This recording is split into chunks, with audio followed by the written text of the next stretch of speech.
To quote my good friend, Mr. Rogers, it's a beautiful day in the neighborhood, and this is my neighborhood, downtown Summit. Welcome to Meet the Merchants. I'm Emmy Havas. Today I'd like to introduce you to two of our merchants right here in Summit. We're going to talk to Avnish and Sonali Patel, who have opened a new jewelry store up on Springfield Avenue called Hera Jewelers. And I think you'll be anxious to meet them and see all the lovely things they have. But first, let's stroll across the street and talk to Mary Lee Shemp. Mary Lee and I have been neighbors here on Beechwood Road for a lot of years. She owns Design One, and I think you'd be very interested to get to know what she does over there. So let's take a walk. Here we are in one of the best second floor spaces in Summit. I love this place. You can look out right down on Beechwood Road. It's absolutely beautiful. And I'm here with my good friend, Mary Lee Shemp. Hi, Mary Lee. Hi. Thank you for having us here today. Thank you so much for coming. It's our pleasure. Yes. Our pleasure. Mary Lee, since I want to know about my merchants, and I want you to tell everybody about you because I know you pretty well for a lot of years, how did you get started in this business? I came from a family of artists and designers, so it wasn't a strange thing for me at all. Then when I graduated from college with an English degree, I went to work for House Beautiful magazine. Oh, fabulous. As an editorial assistant to, of all things, the building editor. And what I did was I wrote about things like plumbing fixtures and painting, and it was different from what the concept normally is for interior design, but he became my wonderful mentor. Yeah. And it led right into what I do. So from that, where did you go? Then I went back to school to the New York School of Interior Design. And then I started my business a long, long time ago, working for two other people. And then all of a sudden I said, wow, I'm bringing in all this business and I'm going to start my own business. Sure. So it's been a lot of years. Yeah, I won't ask you how many, because I hate it when people ask me. Now tell me about your accreditations, because if you really want to be in the business, you really need to get some accreditation. And I know you went to school and everything, but where do you go beyond that for the people out there, the young people who may think this is a career path they want to take? Well, one of the really important things is to prepare for the NCIDQ, which is a national qualifying exam. And it's a 2-day exam. Wow. And you do all kinds of questions, and then they have a practicum where you actually do planning. Wow. So if you pass that, you can call yourself ASID, and that's the only way you can have those initials after so I'm Mary Lee Shemp, ASID, and I'm also CID, which is very interesting because ASID fought long and hard to get accreditation within the state of New Jersey, and that's a further qualification. So how long does this take you to go through all that? Oh, it's a couple years of going to school, and then to keep the accreditation, we have to take a certain number of CEUs every year. And they're offered by lighting people, they're offered by paint companies, they're offered by a lot of people. And we get a certain number of hours. And if you have the number of hours within a year, you can keep your accreditation. But you must. So it's continuing education. Continuing, yeah. Totally believe in, because things change. Things change a lot. They do. That's very true. So with your schooling and your accreditation, you really are far beyond rugs and, fabric samples and that. You really can start from scratch and design up a room, a house, an apartment, whatever. Yes. So you were just telling me earlier you were working on a place in New York. Yes. And tell us a little bit. Well, the only reason I bring it up is because you have clients that have come back to you year after year after year. Do. So the client that we just finished in New York, we added to their kitchen. I had done the kitchen years ago, and then they said they wanted to expand the kitchen. And so that was very interesting because they used my floor plans and my elevations. And then they submitted it to the building, and then ultimately they did need an architect, but I worked really closely with them. That's the other thing I like to do. We do a lot of renovation. We do new construction. And so I've developed relationships with architects. And so when we submit things to the City of Summit, for instance, we need it to be sealed by an architect. But they also, the client can take my plans, and submit it under their name, which we've done a million times too. So it's a valuable resource for them. Yeah. So you have a wide range of talents and abilities that you can get things done with. That's great. That's great. And hopefully always adding to them, too. Well, I think it's important when people come back to you because, number one, they have confidence in you that you'll get the job done. And number two, they like what you do. Right. So what you do you have a style or do you like to work in a more contemporary look or you just build a relationship? I've never used a decorator in my life, so I'm so curious about all this. Well, the process is really interesting. So if you would call me and say, I have an idea, I want to do this, we go to the home, and we have a detailed interview, which is really good because the client doesn't sometimes know what to say to me. They sometimes do. I agree. They don't know. So I'm there and I'm listening to what they're actually saying, but I'm also listening to what they're not saying. Very important. Always in life, right? Right, exactly. So then we come back and we do a proposal for them. And if they accept the proposal, we do floor plans. We do elevations, and we do lighting plans. And my favorite, lighting. I love lighting. To me, it is absolutely a critical part because I've told clients, you can spend millions of dollars and it can look terrible. Yeah, that's true. If you don't light it properly. And I use a variety of lighting. It makes it it's like painting. You want a variety because it gives texture, it gives interest. It highlights things. And what people forget also is the view out their windows.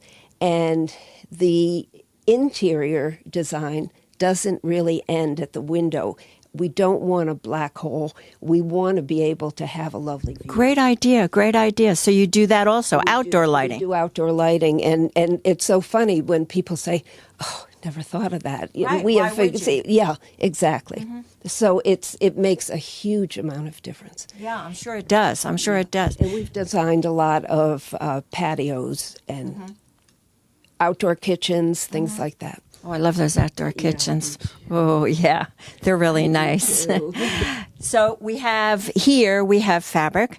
You actually have a rug carpeting room. You have your studio, your office, and then you have a very interesting front room that when you come up the stairs, Marilee is right up over Boxwood Coffee. So, you can have a cup of coffee coming or going if you want to stop up and see her. The front room is just, and I haven't been up here in a while, when you come up to the head of the stairs and make the turn, you're like, oh, what's going on here? Tell us what that's all about. Well, that is our accessory room, and we don't have, it's not a huge space, so we are very selective about the accessories that we get. It's open to the public. We use some of them in our jobs, but you're more than welcome to come in. That's what it's there for. And also, all of our resources, we have resources at all price points. That's why we have so many. I go to the furniture markets. I add new resources all the time. So we can really home in on what people are looking for. Yeah. Is there any particular color or style that's become more popular? I look at how we were decorating back in the 80s and the 90s, and we all had 400 tons of window treatments and glazed walls. I had dark green glazed walls in my living room. Where have we come now? What is the look, would you say? You were way ahead of your time if you had dark green walls. I love it because I can even show you examples in my portfolio. Very often I suggest very dark walls. Yeah. And the client goes, oh my God, it's going to be dark. I don't want a dark room. It's not. It isn't. Also, it highlights any sort of architectural detail. True.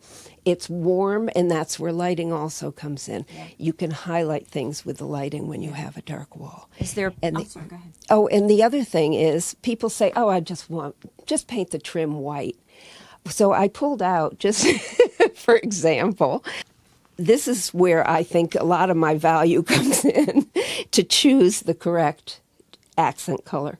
and white is a wildly open Can of worms. can of worms. Yep, that's It depends on what white is. Right, exactly. And also with color, it's what you play it off against. You can have the same color and you can play it off a different trim color, a different, fabric color, and it'll look totally different. So it's very subjective. I'm glad to hear the color is still in. I have jettisoned the green walls, but they are a deep taupe because I really see everything being very vanilla nowadays, and I know it's a safe way to go, but it is, I agree with you, so much more interesting when you've got a color there to do something with. It is. It's really, I just think it's so rich, especially. That's the word, rich. The other thing I do occasionally, and it's not every job, but I like to do something of interest on the ceiling. In a dining room particularly, because you always have uplighting, and very often I do something very simple on the walls and then something really pretty, some textural paper or color or something, because it just makes it glow. Yeah, what an interesting idea. Yeah. What do you do, Marilee, when you're not doing this? And I know you're doing this all the time. What do you like to do? Well, my family is really important to me. I also play tennis. I've played tennis. Oh, my goodness. You're still good for you. Oh, yes, very much so. I just played last night. It's also, when you work all the time, it's a way to connect socially with people. Yes, so it's a very nice thing. And you like to travel, too. I know you've taken some great trips and things. For a while, we were going to France. And we had this wonderful book, and we would go inn to inn based on this. When we'd we'd go to some region and we would go inn to inn, and it was fantastic. My husband and I did that too, and it was fantastic because you really got into the country. Yes. And certainly for a designer, I'm sure the inspirations and the color combinations and things that you see in that country and in many of the European countries, you must bring back with you in your little file up here. Well, one of the first times I ever went to France, I went to do a job for a client of mine from Summit. Oh, really? And her sister was the chief medical officer at the embassy. Wow. And she was going to be moving back to the States, so she said, I want to buy American furniture. And so that was a challenge because I didn't know how to work out of town. Fast forward, I do a lot of work not only in other countries, but in other states, wherever the clients go. And I'm so You're right behind them. I'm so honored because they take me with. And that's nice, a tag along. It is. And I go very often out there and they're not there, and I find contractors and I find tile places, and I get to really know it, and it's really fun to work that way. Well, Marilee, it has been so nice being here with you today. I've known you forever, but I've learned all kinds of wonderful things today. So I know you mentioned earlier that you have a website. What is your website address for our people watching? It's design1interiorsnj.com. And also maybe a little Instagram action every once in a while? And that's also Design One Interiors. Perfect. Thank you so much. It's been just a thrill to be here. Great to talk to you, Emmy, as always. Thanks. So here we are with Avnish and Sonali Patel, who have just opened the Hera Jewelers a couple of months ago. And I was very excited for you to meet them because they have taken this beautiful space and redone it just lovely. And they're somebody that you should know. Thank you so much for both being with us today. Thank you for having us. You bet. I know this is a family business. You two are married. So I'm going to ask Avnish first. How did you get into this business? What did you do before the Hera Jewelers? I used to be in the wholesale part of the trade, and jewelry or semi-precious stones and precious stones were a family trade. Like my grandfather used to be in the business from the early 1930s. So it's like in the blood, basically, kind of a thing. So that's how we were in the business. Getting into the retail part of the business, it was just like the industry was changing. So, when you have lemons, you come up with a creative way of making lemonade. So that's how I ended up being in the retail sector. Being here. Being here. You just told me your dad's in the back. He didn't want to be on television, so it is a family business. And Sonali, you're involved in this business, but you also do something else, which is how we really met you. So I'm actually in the medical field, and that's my love and my life. But the heart of it is making people happy and healthy and smile. And with Avnish's business change, we wanted to come into New Jersey, and I've always been the creative aspect of helping Avnish make jewelry for friends and family, and helping him design it, the creative part of it. And I felt that there was no reason for me to just stay cubbyholed. I could do this and help him on the side as well. Absolutely. And this is also what makes me happy, and to see other people smile. It just transfers. It's all the same thing. It's just a different way of delivering the product. Correct. Right, exactly. Yeah. And different products, right? I mean, one is one aspect of life, and the other aspect is a different aspect of life. And at the end of the day, the driving factor is making people happy. Yeah, and absolutely. That's why I propelled Avnish. Jumped on board. Correct. So, Avnish, who does the buying? I do the buying, but it's approved by Sonali. Very smart man. She has a final tick to it, because you know what? At the end of the day, I look at it from the men's point of view, but sometimes I do not have the artistic feel of like whether this will look nice or not. So I always run it by her, saying, and then she says yes or no, whether it'll sell, whether it won't sell, because we're looking for things that are delicate, that looks pretty to the eye. So she has a final word on it, because sometimes I would say it looks pretty, but it's just could be obnoxious looking. Yeah. Well, that's a good point, and that makes a good team.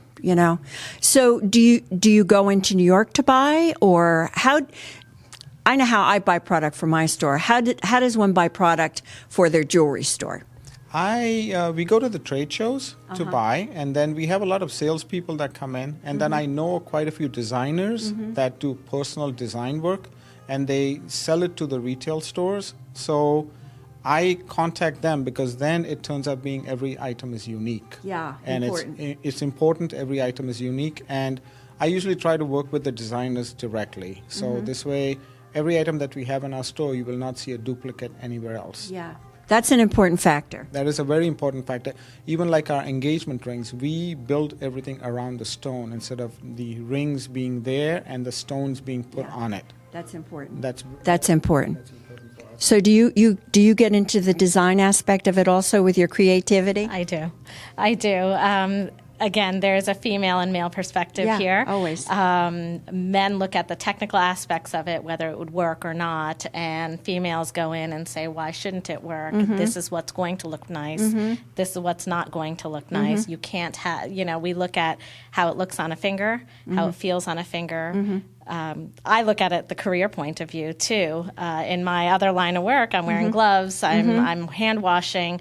Will it work with the constant hand washing? Will it fall off if I wear a glove? And I also have Avnish ask, whoever's buying or who they're buying for, are these the qualities that we need to also consider? Yeah. Quality is very important, and you have beautiful quality in here. You really do. Everything is just, as you say, very different, and beautifully displayed.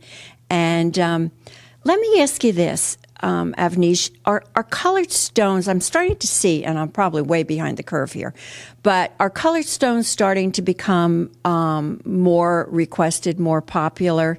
Yes, they are becoming more requested, more popular, because I think plain diamonds have lost their charm by itself, like diamond jewelry by itself. Yeah. People want to add color to it to make it look pretty, whether it is from rubies, sapphires, emeralds, to fancy colored diamonds. Like people want to add a little different touch to the element that they're buying, like the item that they're buying. So people do come in and say, can I put a sapphire in it? Can I put emeralds in it? Or the birthstones. Like people have come in and said, I want to make up a wedding band, but I want my children's birthstones and incorporated in them. And some people have 3 children, so 3 children, 3 different birthstones. So we try to figure out a detail of how do we individualize the ring, and how do we make the ring look pretty with 3 different colors to it. Yeah, well, that's important too, because then again, it's another element there, what goes with what.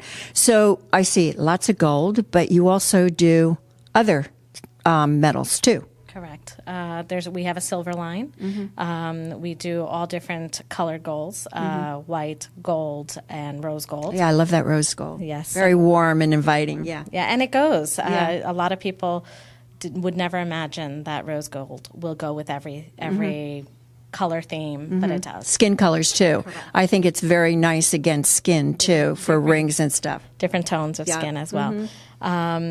And so those are the main things, right? Yes. Well, also watches. Tell me a little bit about watches, because I know you have a whole case back there of beautiful watches. We have a lot of Movado watches and Ferrari watches by Movado, and so we are selling them. They're they're Swiss made, so you know what? They're affordable and they're nice looking watches and they're sharp. And the Ferrari watches are basically for people that want to have a fancy watch. They're not very expensive, and they can wear it on the weekends, do sports with it. More sporty look than the dress look, yeah. And, you know, we all are getting a little bit more casual in our dress, and so that works a lot. If you're going to have a second watch, that's where you might want to be. So the Movado is your big one. Movado is our big one, and the Ferrari watches are the sporty ones on the weekends. People don't want to wear their, the iWatches or the Google watches. They put this on, and it's fancy and it's sporty and it's waterproof, so they can take it. They can take it to the pool. They can take it to the beach, do any activities with it. So Yeah. So I see necklaces, I see bracelets, I see rings, I see everything here. We're going to take a look around too. So we do custom work. So if there's something that we don't have in the store, if there's a price point, if you have old jewelry that you want to repurpose. Very important. Very important these days. Yes. These are heirlooms people have in their families, and they don't want to lose it, but yet they don't know how to incorporate it with the newer styles and fashions. So we help with that. We can help with repairs.